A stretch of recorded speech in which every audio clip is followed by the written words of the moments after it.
Every investigation begins the same way: a name, a file, a story waiting to be told.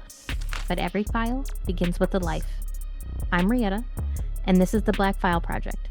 File 001, Chapter 5. Let's open the file.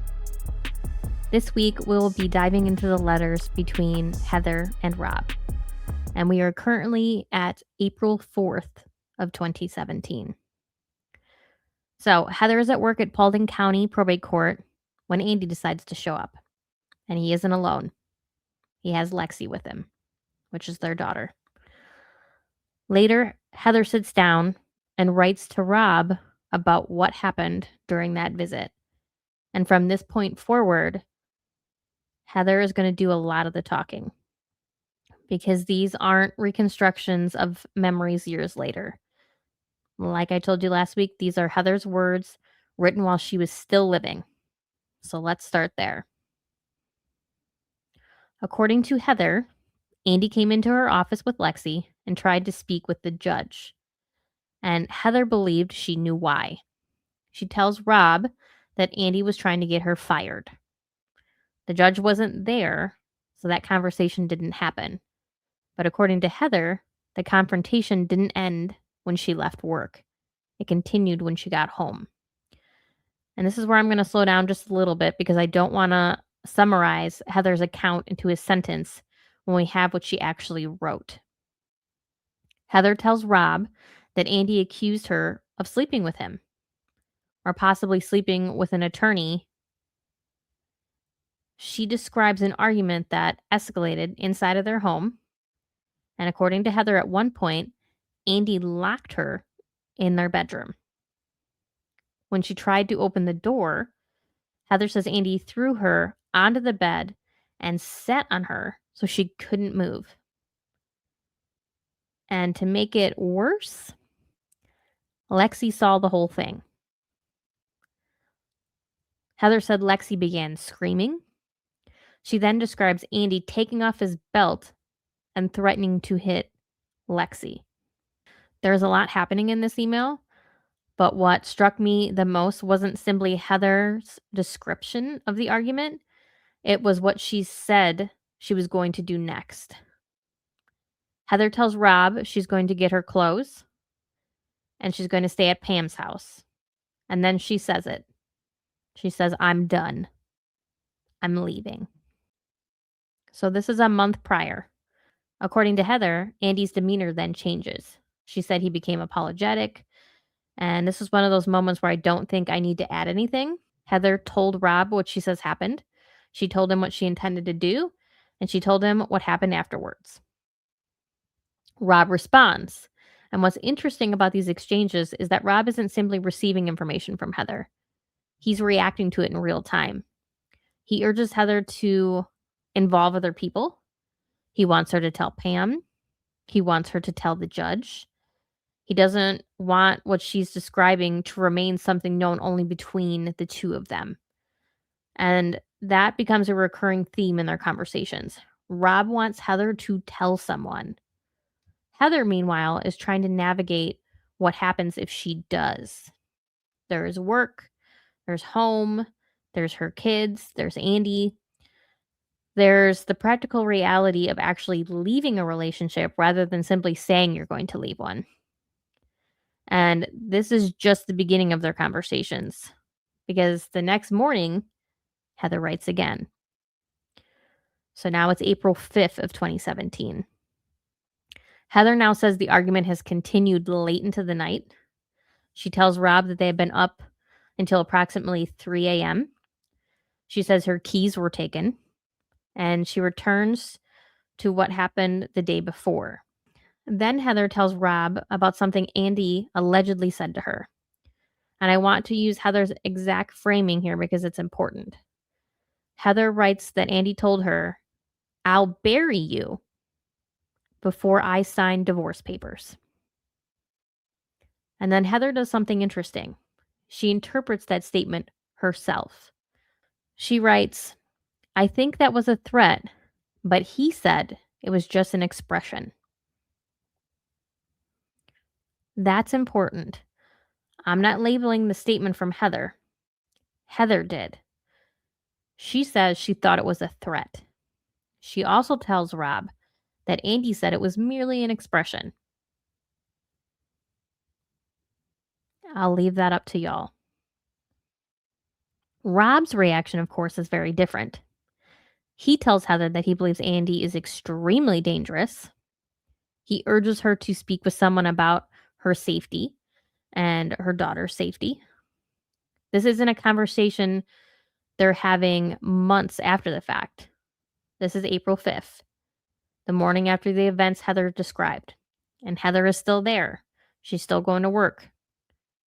She's still talking things out with Robb and trying to figure out what she's going to do. That's something that I want us to remember throughout this chapter. Leaving isn't a singular moment. You can say I'm leaving and still have to figure out where you're going and what are the next steps. What you're taking with you, what's going to happen to your children, what happens with the home, are you still able to keep your job? And Heather's emails allow us to watch her working through those questions as they are happening. There are also ordinary pieces woven into these conversations, and I don't want to cut all of that out just because we know which sentences eventually become important. Heather and Robb joke, they flirt, they talk about work, and they talk about everyday things. Heather is not writing like someone who knows we're going to examine every sentence 9 years later. She's talking to someone she trusts. That's what makes these messages feel different. The extraordinary is sitting right next to the completely ordinary. And that's usually how life works, right? We don't know which Tuesday morning is going to matter later. Heather certainly didn't know that people would someday be reading what she wrote. So over the next several days, life continues. Heather goes to work. She and Robb continue communicating, and the situation involving Andy doesn't remain entirely solved. By the following week, someone else at the probate court has become concerned. And this time, it isn't Heather writing privately to Robb. On April 12th, Deputy Barker, who worked at the probate court with the Paulding County Sheriff's Office, speaks with Judge Deborah Anderson. And according to Barker's account, the judge tells him that her employee, Heather Turner's husband, had, in her words, gone off the deep end. The judge says that Andy has been coming to the office to harass Heather, and she wants to know whether they can keep him from coming into the building. This matters for a very specific reason. 8 days earlier, Heather had privately told Robb that Andy came to her workplace and tried to speak to the judge about getting her fired. Now on April 12th, we have the judge herself raising concerns about Andy coming to Heather's workplace. This doesn't prove every detail of what Heather described in her private emails. It does tell us what happened inside their home. It doesn't tell us what happened inside their home on April 4th, but it does independently place concern about Andy's presence at Heather's workplace during the same period of time Heather was writing about it. And I think that's an important distinction. We don't need to make the evidence say more than it says. It says enough. Deputy Barker explains that the courthouse is a public building. They can't simply ban Andy from entering because Heather works there. If Heather wants to prevent contact, Barker explains that she would need to pursue a restraining order. But if Andy came into the building and they witnessed him harassing Heather, they could intervene. Barker also offers Heather a wellness check. Heather declines. She doesn't make a statement. And then Barker speaks with Robb. Robb said he would provide a statement if Heather wanted him to. But without her asking him to do that, he declines. And the reason he gives is telling. He says he doesn't want to make her problems worse. Think about where Heather is at this point. April 4th, she tells Robb she's leaving. April 5th, she writes that Andy told her he would bury her before signing divorce papers. a statement Heather herself says she interpreted as a threat. April 12th, Heather's judge is concerned enough about Andy coming to the office that she's asking a sheriff deputy what can be done to keep him away. And yet Heather declines the wellness check. She doesn't make a statement. She doesn't pursue anything through Deputy Barker that day. She keeps going. I don't think we should sit here 9 years later and pretend to know exactly why. Heather doesn't tell us in this record, so I'm not going to invent the answer for her. What we do know is what she did. And what she did next was she continued living her life. For the next couple of weeks, Heather continues going to work. She continues talking to Robb. Whatever she was trying to figure out on April 4th hadn't simply resolved itself. And that's where I think it's tempting, knowing the ending of the story, to treat every day in April like a countdown. 22 days, 21 days, 20 days. But I'm not going to do that because Heather wasn't counting down to May 4th. She was looking forward. She was making plans. She had people she loved. She had things she expected to do. And as April moved toward its final weeks, Heather returned to the subject of leaving. This time, she was much more specific about when. On the morning of April 27th, Heather tells Robb that Andy has spent nearly 3 hours berating her. And what started it? According to Heather, a Facebook post. She hadn't responded to one. And Heather says that became the subject of hours of conflict that morning. Later in their conversation, Robb encourages her to tell Andy she's leaving. But by this point, Heather isn't talking about leaving as some vague future possibility. She tells Robb that the boys aren't going to be home this weekend, and she writes, when he comes back, it's time to pull the plug.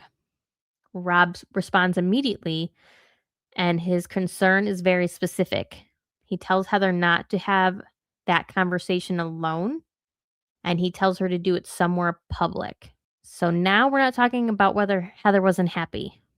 We're not talking about whether she was developing feelings for Robb. And we're not talking about whether she was thinking about leaving someday. On April 27th, Heather's talking about when she's going to do it, which is that weekend.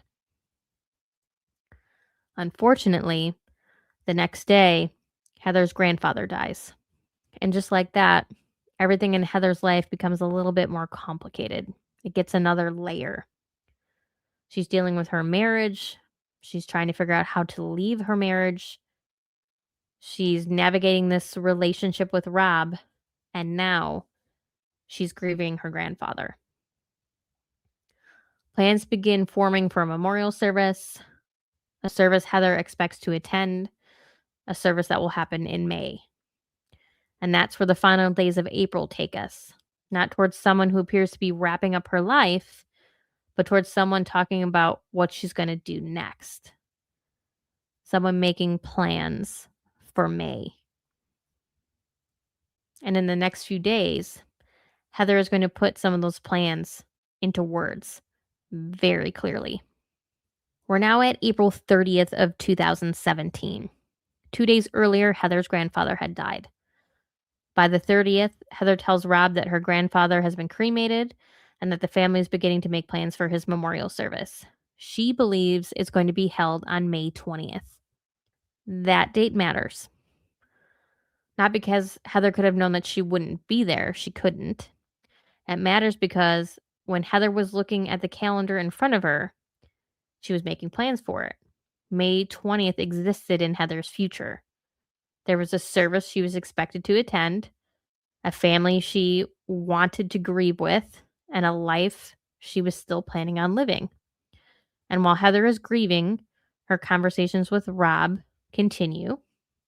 They're very affectionate, very personal, and increasingly they're about a future neither one of them seems to view as hypothetical. Heather tells Robb she loves him. She tells him she misses him. And the conversation begins moving away from simply what Heather wants to escape towards what she wants her life to become. On May 1st, Heather and Robb are talking again. And there's a line from Heather in this exchange that I think tells us a lot about how she was experiencing this relationship. Heather tells Robb, "I've never felt so loved." And she calls that feeling a welcomed change. Again, I don't want to take one sentence and make it carry more weight than Heather intended. But taken together with everything she's been writing throughout April, there's a direction to these conversations. Heather isn't only describing what she says is wrong in her marriage anymore. She's comparing that life to something else. She's imagining something different. She's talking about love and making plans and a future that she's imagining with Robb. But May 1st is also important for reasons Heather may not have known about while she was having those conversations. Remember the chapter 13 bankruptcy we talked about in the last chapter? On May 1st, a bankruptcy court judge entered an order requiring Andy to pay Mendy $45,000 in child support and attorney fees. I'm bringing this in for a reason. Timing. The order is entered May 1st, 3 days before Heather's death. I'm not going to tell you this court order caused anything because I don't have evidence of that. I'm not going to tell you what Andy thought about it. I don't want to know what he thought about it. And I'm certainly not going to manufacture a motive simply because two events happened close together. But we're building a timeline. And on May 1st, this happened. And there was something else that happened on May 1st. And this one is a little strange. 2 days earlier, Heather had been discussing her grandfather's death with Robb. Now, someone was using Heather's Facebook account. And according to a message received by a woman named Regina, that someone identified himself as Andy.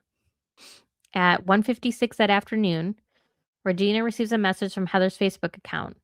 The person writing identifies himself as Andy and asks for Regina's cell phone number. He says he's interested in some easy private investigation work. And then he tells her something else. Don't reply to his other account. Now, I know exactly where everybody's brain wants to go with that. Mine too. But we're not going there yet. At this point in the timeline, what we know is very simple. A message was sent from Heather's Facebook account. The person sending it identified themselves as Andy and asked a private investigator to do some work. And he told her not to respond to his other account. That's what this piece of evidence establishes. The significance of that contact becomes clearer later. So for now, put a pin in Regina. We're going to come back to her. Meanwhile, Heather is still talking to Robb. And this is where I want to resist something that's almost impossible to resist when you're telling a story like this. We know the date. Heather doesn't. We know May 4th is coming. Again, Heather doesn't. So every message she sends now feels eerie. Every plan can sound like foreshadowing. Every "I'll see you later" suddenly sounds devastating. But to Heather, it's just another week. She's just trying to figure out life. She is definitely not writing a final chapter. She's making plans for the next one. And then we get to May 3rd. On May 3rd, Heather writes Robb a note. And this is another place where I don't want to summarize what she said. I want you to see what she wrote. Heather tells Robb, "I love you. If I didn't see a future with you, I wouldn't waste your time." A future. Heather continues, "I dream constantly of where life will take us." And then something completely ordinary, something that would mean absolutely nothing if we didn't know what was going to happen next. Heather tells Robb, "I would love to see you over the weekend." over the weekend. Heather is writing this on May 3rd. And she's talking about the weekend. And she's telling Robb she loves him and she sees a future with him. And she dreams about where their lives are going to go together. And remember what else Heather has been saying. On April 4th, I'm done. I'm leaving. On April 27th, when he comes back, it's time to pull the plug. On April 30th, her grandfather's service will be May 20th. On May 1st, she tells Robb she's never felt so loved. And on May 3rd, I dream constantly of where life will take us. Those statements don't tell us what happened on May 4th. And I want to be very clear about that. They aren't forensic evidence. They don't answer every question surrounding Heather's death. But they do tell us something about Heather immediately before it. They tell us what she was talking about, what she wanted, and what she intended to do, and that she believed there were many great things ahead for her. And there's another reason I wanted to spend an entire chapter here instead of racing straight to the events of May 4th. When someone's death is ruled a suicide, one of the questions people naturally ask is what was happening in that person's life. And that's a fair question. But it's also one that can become dangerously simplistic. A person making plans does not by itself prove the person could not die by suicide. A person saying I love you does not prove it. Neither does planning to attend a memorial service. Human beings are far more complicated than that. So I'm not presenting Heather's emails as some kind of mathematical equation where future plans automatically equal a particular conclusion. What I'm saying is this is evidence we have about Heather's state of mind during the final weeks of her life. And if we're going to examine the conclusion that Heather intentionally ended her own life, then Heather's own words belong in that examination. And there's something else I want you to notice. Heather isn't communicating with only one person about the problems in her marriage. By April 12th, her judge had expressed concern about Andy coming to Heather's workplace. A sheriff's deputy had become involved enough to discuss what options existed. Robb knew what Heather had been telling him. Heather had talked about staying with Pam. There were people all around her. There were pieces of what was happening extending outside of the walls of the Turner home. That became important when we started reconstructing what happened next. Because from this point forward, the timeline is going to get much, much tighter. Hours are going to matter. Phone calls are going to matter. And statements are going to matter. What people knew and when they knew it. But before we do any of that, I want to stay here. I want to stay on May 3rd with Heather. And there's a reason I've been careful throughout this chapter to tell you exactly whose words you're hearing. Because I want you to know what Heather's account is, what Andy's account is, and what Robb thought of what was going on. When someone at Heather's workplace reports their own concerns, that's important. And sometimes those different pieces overlap. Sometimes they don't, but sometimes they do. And that's what we're going to continue doing as we move forward. Because the next chapter, there are going to be conflicting accounts. There are going to be questions about timing. There are going to be statements that have been challenged. And there are going to be things investigators believed and things that Heather's family believed they got wrong. And eventually we're going to have to examine all of it. But right now, we're just going to focus on where Heather stood on May 3rd. And we know that she loved Robb. She saw a future with him. She dreamed about where life might take them. She planned to see him that weekend. And those are all Heather's words. That's not something we're guessing at. And I think that's more powerful if we don't try to make them anything else.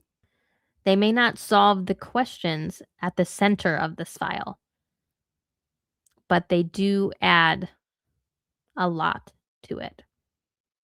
Because Heather belongs in the file, not just because of what happened to her, because of who she was as a person. There's something strange about knowing the ending of someone else's story. We can see a date on the calendar they couldn't.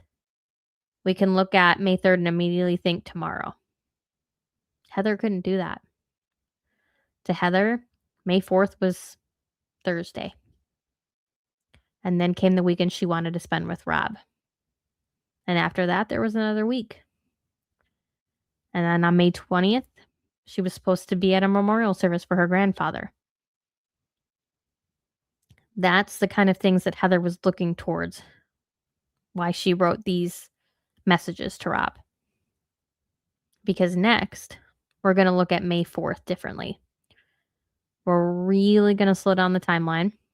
We're going to look at what happened that morning, where Heather was, if she spoke to anyone, what happened inside the home that morning, who was contacted, what was reported, and what investigators found when they arrived. But we're not going to start with conclusions and work backwards.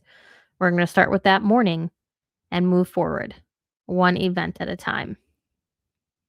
Because there are many questions surrounding May 4th that have followed this case for years. And before we can decide what any of those questions mean, we need to understand to the best of our ability what happened. I'm Rieta, and this is the Black File Project. Thank you for opening the file with me. I'll see you all next chapter.